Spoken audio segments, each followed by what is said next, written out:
نیتیں جو ہوتی ہیں اس کا جو ہے وہ اس کا اجر دیتا ہے، یعنی جیسی نیت ہو ویسا ہی اللہ تعالیٰ اس کا اجر دے دیتا ہے۔ یعنی ان کی نیت صاف تھی، انہوں نے ان پر بوجھ بھرنے کی بجائے خود محنت مزدوری کی اور بہت جلد وہ بھی خوشحال ہو گئے۔ انصار مدینہ کاشتکاری کیا کرتے تھے، یعنی کھیتی باڑی کرتے تھے مدینہ کے رہنے والے، جبکہ اکثر مہاجرین کا پیشہ تجارت تھا، یعنی وہ کاروبار کرتے تھے۔ ان دونوں گروہوں کے میل جول سے مدینہ منورہ کے معاشرے میں استحکام آیا۔ دونوں گروہوں یعنی انصار اور مہاجرین کے دونوں کے درمیان میل جول سے مدینہ منورہ بہت زیادہ مستحکم، بہت زیادہ اس میں استحکام آیا، بہت زیادہ مضبوطی آئی، امن قائم ہوا اور ہر طرف امن قائم ہو گیا اور خوشحالی آئی۔ مواخات کے نتیجے میں مسلمانوں میں محبت و الفت کا رشتہ مزید پختہ ہو گیا اور محبت و الفت کا رشتہ پختہ ہو گیا، مضبوط ہو گیا۔ مواخات ایک عظیم رشتہ ہے، مواخات یعنی بھائی چارہ ایک عظیم رشتہ ہے۔ یہ رشتہ نبی اکرم صلی اللہ علیہ وسلم کی زبردست حکمت و دانائی کو ظاہر کرتا ہے، یعنی ان کی دانائی کو ظاہر کرتا ہے۔ اس کے نتیجے میں مسلمانوں میں محبت و اخوت کا رشتہ قائم ہوا۔ مسلمانوں میں کیا ہوا؟ محبت اور اخوت بھائی چارے کا رشتہ قائم ہوا۔ اس میں خیر خواہی اور اثار کا جذبہ پروان چڑھا۔ خیر خواہی یعنی بھلائی اور اثار قربانی کا جذبہ مضبوط ہوا، معاشرے میں استحکام پیدا ہوا اور در حقیقت مواخات مدینہ میں امت مسلمہ کے لیے پیغام ہے کہ مسلمانوں میں اصل رشتہ ایمان کا ہے۔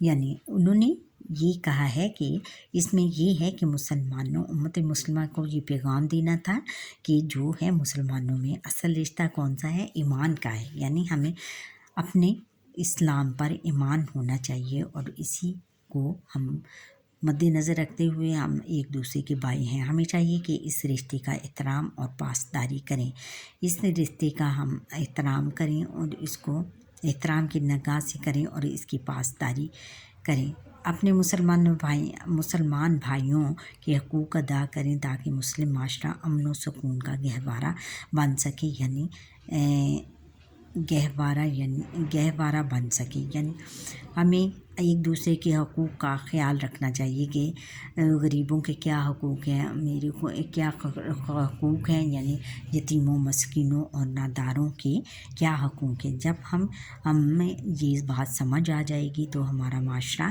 امن اور سکون کا مرکز بن جائے گا، گہوارہ یعنی مرکز بن جائے گا۔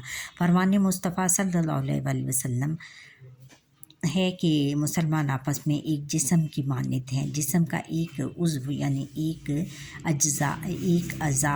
اعضاء یعنی ہمارے آنکھ، کان، ناک، ہاتھ، پاؤں، اس کو ہم کہتے ہیں عضو۔ اعضاء کی جمع کیا ہے؟ عضو۔ بیمار پڑ جائے تو سارا جسم بے چینی اور بخار میں مبتلا ہو جاتا ہے، یعنی انہوں نے تمام مسلمانوں کو ایک جسم کی مانند قرار دیا ہے اور جو مسلمان ہیں وہ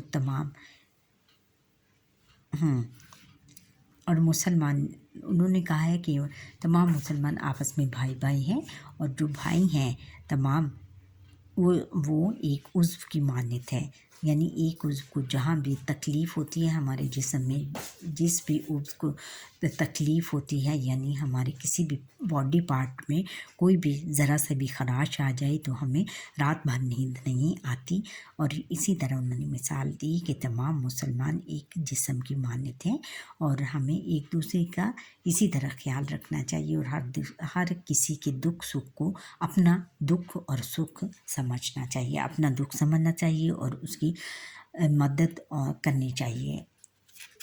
اچھا، اور آگے ہے کہ مشق ہے، اب ہم نے درست بیان پر درست کا نشان لگائیں، جیسے ہے کہ مسلمانوں نے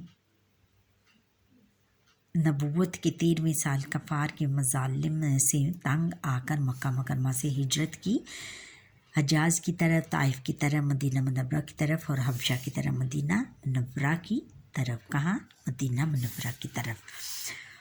اور نبی اکرم صلی اللہ علیہ وآلہ وسلم نے انصار و مہاجرین کو کن کے مکان پر جمع کیا؟ حضرت ابو ایوب انصاری رضی اللہ تعالیٰ عنہ، حضرت انس بن مالک رضی اللہ تعالیٰ عنہ، حضرت سعد بن ربیع رضی اللہ تعالیٰ عنہ، حضرت کعب بن مالک رضی اللہ تعالیٰ عنہ، حضرت انس بن مالک رضی اللہ تعالیٰ عنہ کے گھر میں اکٹھا کیا۔ مواخات کے وقت انصار اور مہاجرین کی تعداد تھی 70، 80، 90، 100۔ کتنی تھی؟ 90 تھی۔ مہاجرین کا پیشہ تھا کھیتی باڑی، تجارت، باغبانی اور قالین بانی۔ کیا تھا مہاجرین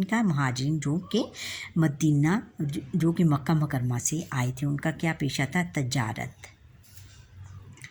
اور مواخات مدینہ کے نتیجے میں محبت و الفت کا رشتہ مضبوط ہو گیا مسلمانوں کے درمیان، یہود اور مسلمانوں کے درمیان، کفار اور یہود کے درمیان، کفار اور مسلمانوں کے درمیان، مسلمانوں کے درمیان۔ اچھا بچوں، یہاں پر ہی ہماری آج کے لیکچر کا وقت ختم ہوا۔ امید ہے کہ آپ کو میرا یہ لیکچر پسند آیا ہوگا۔ اگر پسند آیا ہے تو کمنٹ سیکشن میں کمنٹ کرنا نہ بھولیے گا، اور مجھے لائک، سبسکرائب اور بیل آئٹن پر کلک کریں۔ اللہ حافظ۔